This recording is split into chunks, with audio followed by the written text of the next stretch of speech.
Alright, so we're back at one of the planter boxes that I applied the ground cover on a couple of days ago, and we have our moisture meter again set to moisture.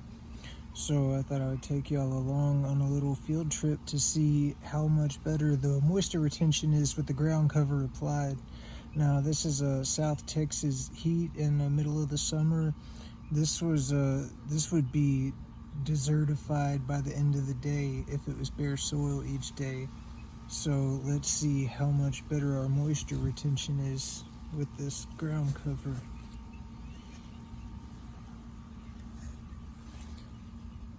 Look at that. We're almost maxing out the scale.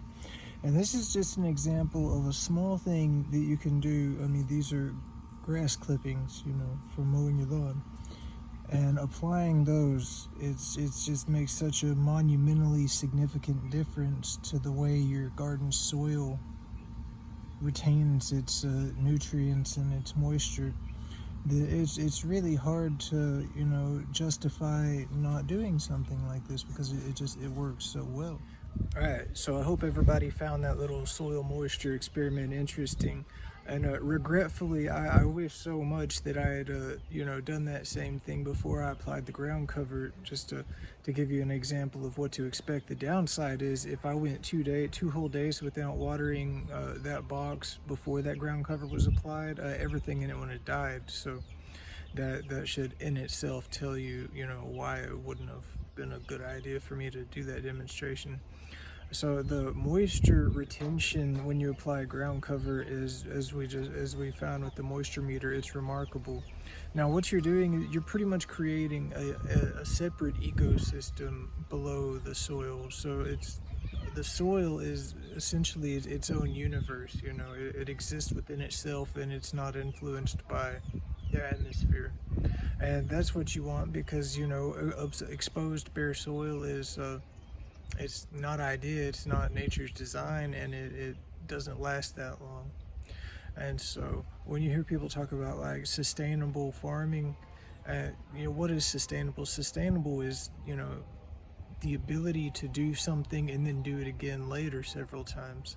So when some people scoff at the term sustainable agriculture, but it's like, really? So I mean, you have a problem with the concept of being able to do something more than once. With conventional agriculture, that is not the case.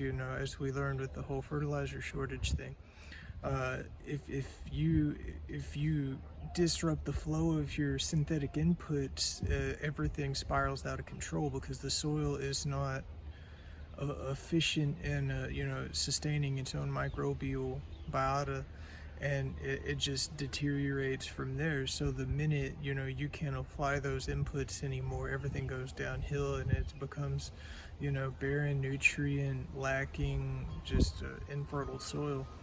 So tomorrow I think we're gonna change directions a little bit. Instead of talking about doom and gloom and soils and crops, I figured I'd give you a tour of the chicken coop that I built, as well as you can tag along on the fun part, which is the weekly cleaning.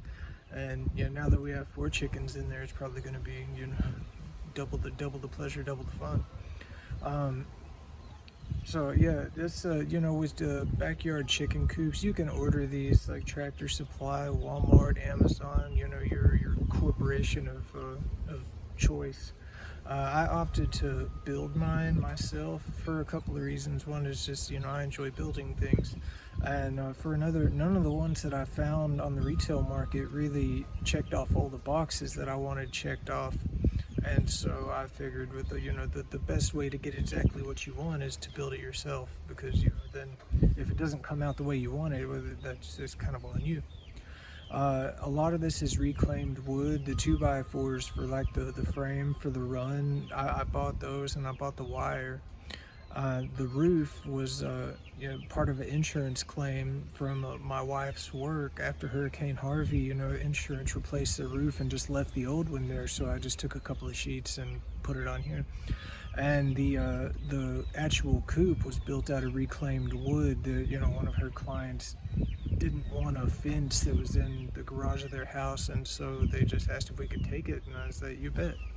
And so I stripped it down, got all the nails out, got it all taken apart, and turned it into a coop. So tomorrow I will bring you along on that little thing, and you can see how dirty they are, and find out if it's right for you. They are messy. That is one thing about them, and but it's not something it's not a drawback in my mind. It may be in some people's. The big thing is they don't stink. Which, I mean, they do stink if you don't clean it in a semi-regular manner. If they're in unhygienic conditions, you will have complaining neighbors, because there will be a smell that arises. But as long as you maintain their little system in there and keep it from spiraling out of control, it's pretty good. All right, see you tomorrow.